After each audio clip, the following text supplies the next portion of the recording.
Hello everyone, welcome back to Peanut Butter and Jazz. This is the second episode in our interview series, where we take an in-depth look at club leaders and faculty advisors to get a better understanding of who they are and what it is that they do. I'm your host, Max Luvanos, and the person that will be giving you your daily dose of peanut butter today is Miss Angela White.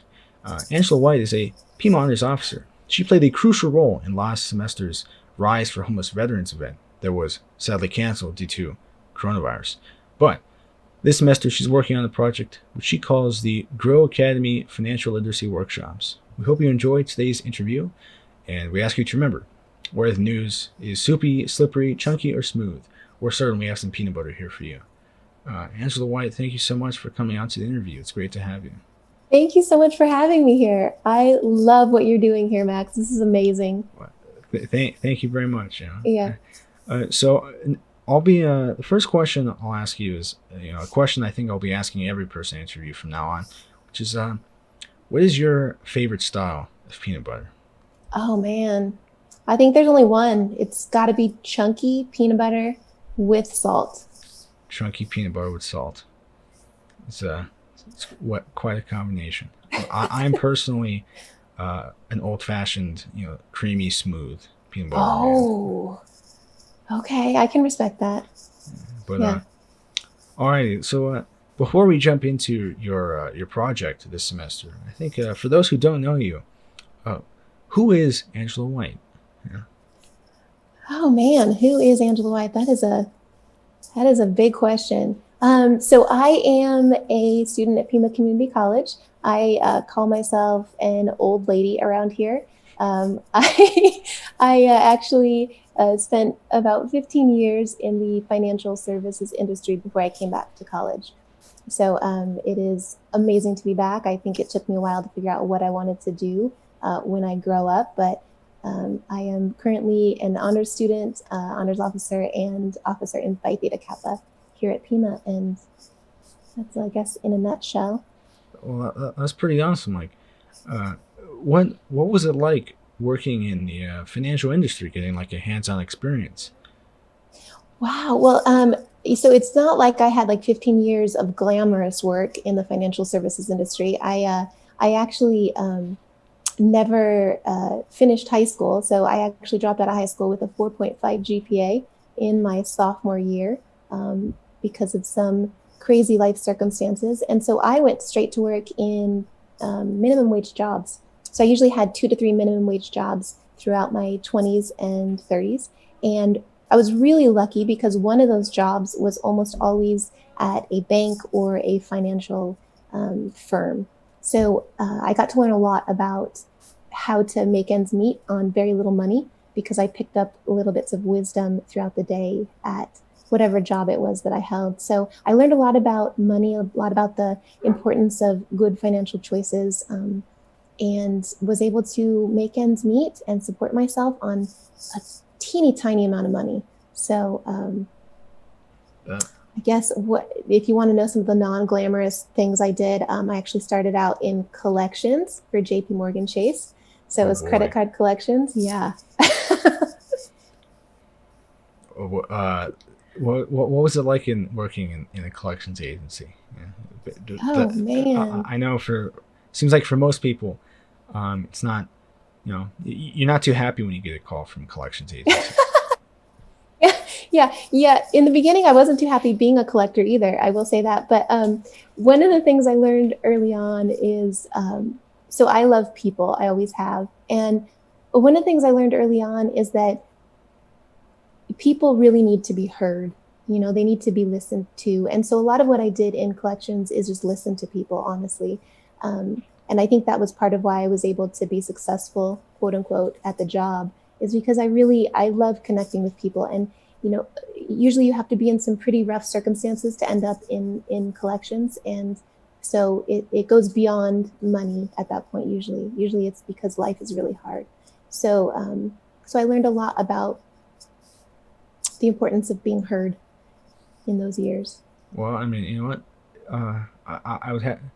I'd have to agree. I mean,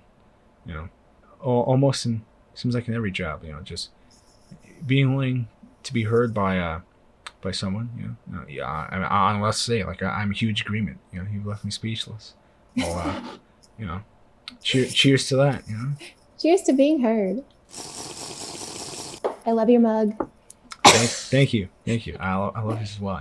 Big A for is the big A for Angela? It is. It was a Christmas bargain that I got at a store like years ago. I don't know how it's not broken yet, but it's hanging on. It's It's one of my awesome. favorites. It's awesome. I love it. I should get one that has an M on it. But Yeah. Hey, if I see one, I'll get you one. thank you.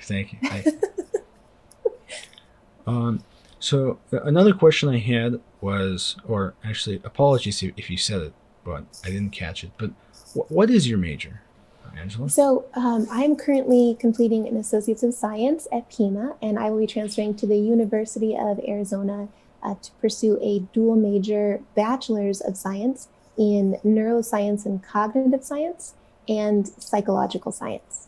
So it's actually a degree that I have had my eye on for a couple years, and I just finally decided to go for it.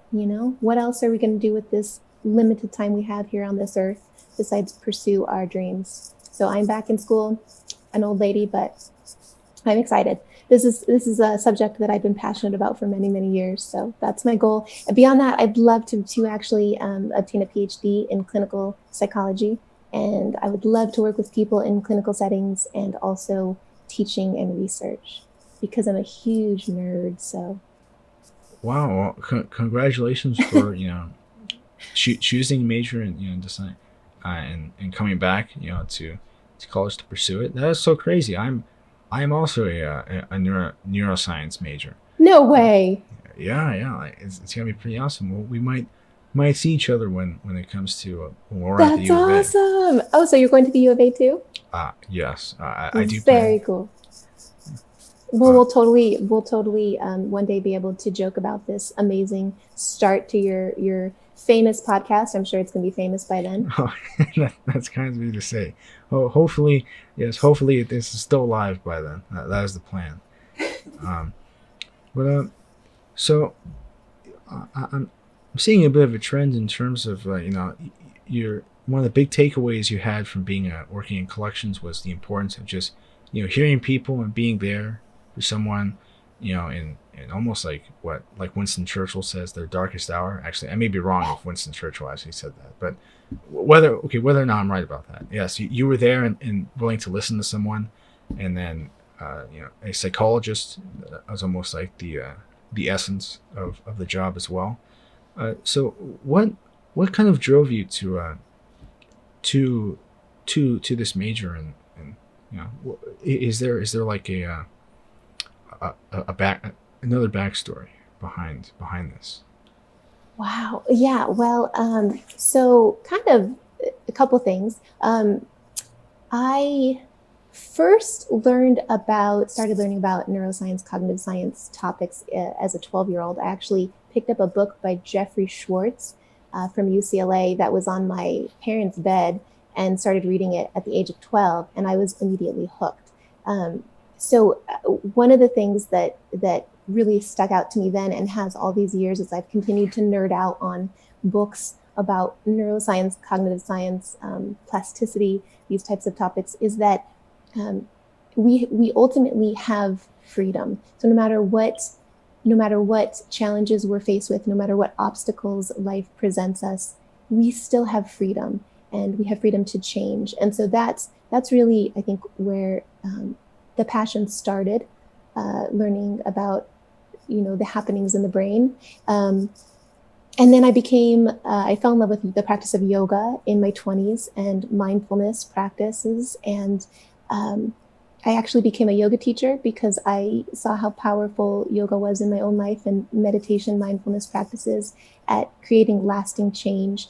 And so that was just another thing that fueled the passion for this topic. And I started to do research about mindfulness-based cognitive therapies and how we can actually change our brain and how we're not prisoners of our mind.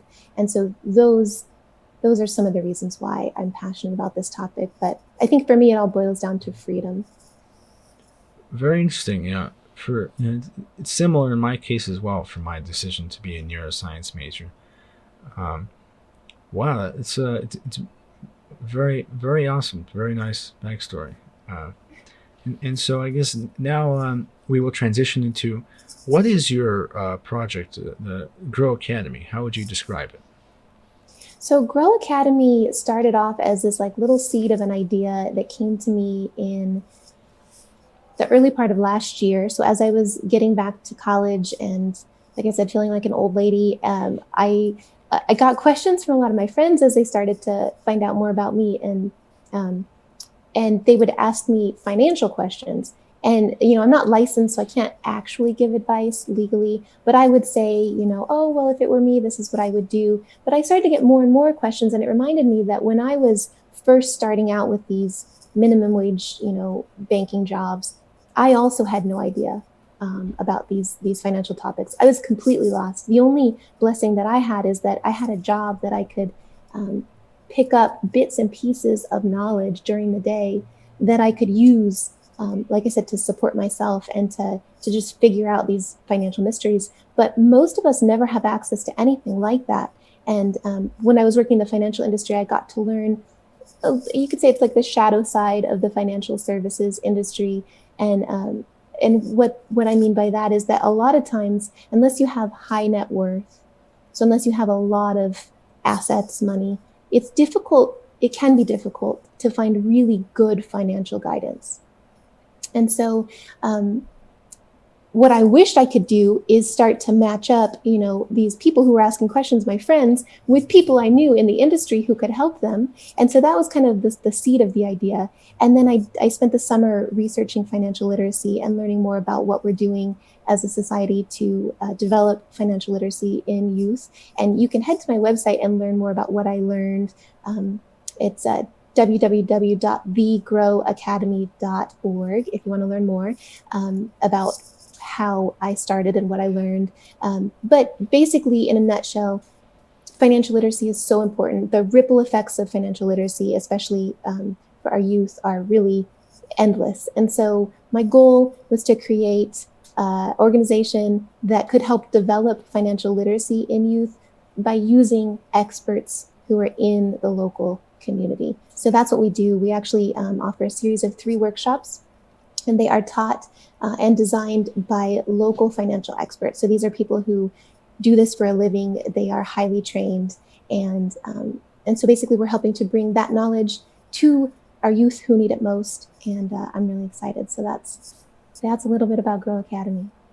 That's awesome. By the way, if you share, or I can, I'll put the, what's the word? My goodness. The URL? Yes, the URL for your Yes. website down in the description. Okay, So it'll perfect. be there.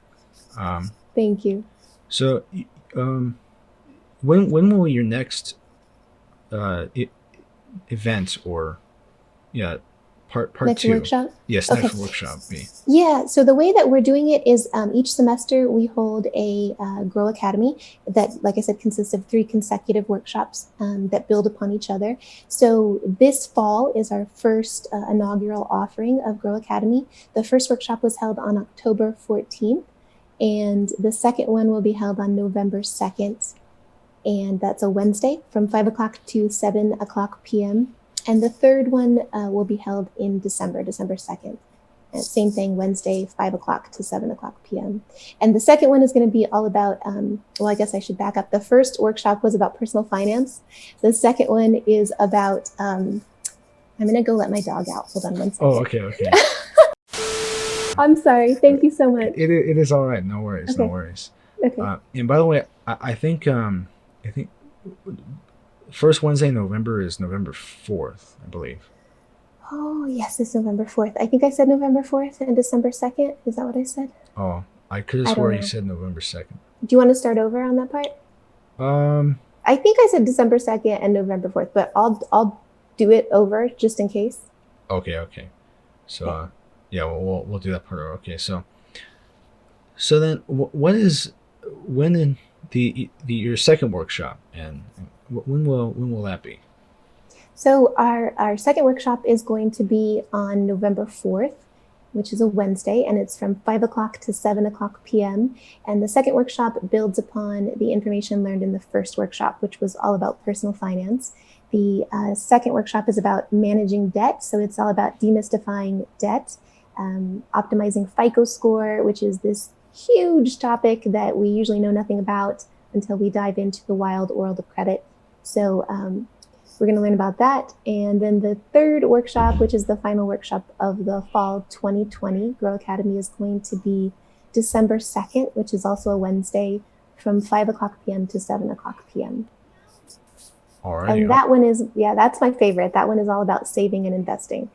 So once you build a firm foundation, it's all about growing your future, your financial future.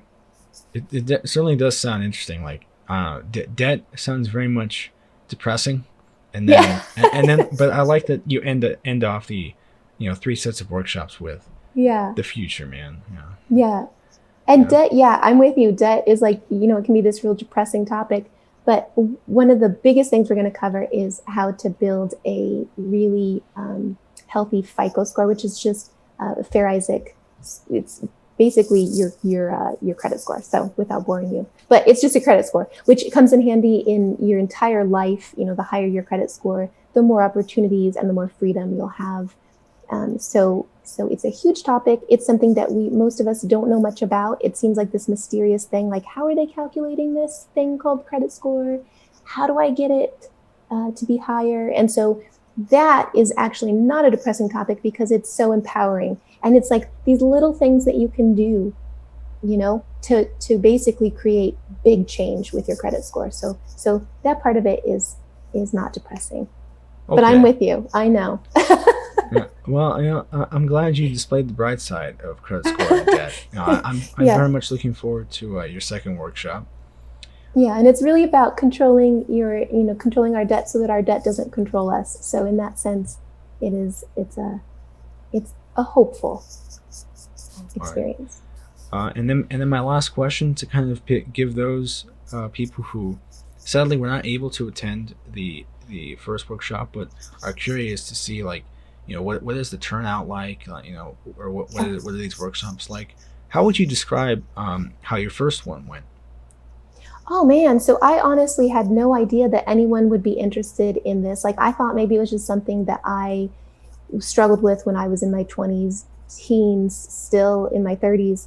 So I had no idea that when we opened this up for registrations, we would end up getting over 70 students registering. And this, it shocked me. So the cool thing is that we had people all the way from their teens, so high school age, to over 50 years old in attendance. And wow. So it was really cool. I honestly had no idea that so many people would also find it helpful. And huge thanks to everyone at Pima, faculty, advisors. I mean, there is no way that I could have done this without the help of an incredible team at Pima. Our honors community is absolutely incredible. So huge shout out to all my friends, all of fellow students. Max, to you, I had no idea you had featured Grow Academy on your last episode. So thank you so much to everybody. There's truly no way I could have done it without the community. So thank you. Oh, awesome. Yeah, my pleasure. That's very kind of you to say. Thank you. Alrighty. Well, before we end off our interview, was there anything else that you wanted to put out to everybody that will be watching? No, just, financial literacy is really so much more than, it's about so much more than finances. So one of the reasons I really have poured so much time and heart into this is because, like I said, the ripple effects are really endless when it comes to our financial health. So financial well-being is just one piece that creates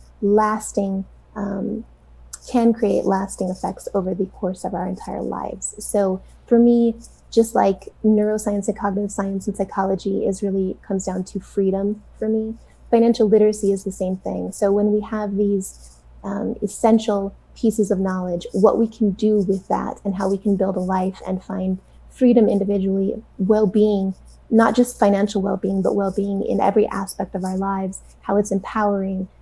So So that's my where my heart is in this whole financial literacy project. It's more than just about money. Um, it's about creating healthy lives and happy um, happy individuals and a healthy society. So Well, I mean, uh, it's very. Uh, I am once again left speechless. Like it is very, very noble cause, or of yours. I can latch on to that, and I very much look forward to your second workshop. yes, and anyone who wants to sign up can still sign up. We are taking late registrations. I actually have uploaded the video from our first workshop. So if you want to register late this semester, you're welcome to join us. Just send me an email and I can get that link over to you so you can watch the first workshop and then hop into the second and third. And then I'm also accepting registrations now for the spring 2021 Grow Academy. So we have a bunch of people signed up for that already. So let me know if you're interested, and look Okay. forward to seeing you guys. Alrighty, awesome. Well, thank you everybody for those who tuned in to this second episode of Peanut Butter and Jazz. We hope you found some peanut butter that was to your liking. Whether Angela likes hers chunky, I like mine smooth. Hopefully we offered something else. And yeah, thank you very much. We'll see you all next time. Bye bye.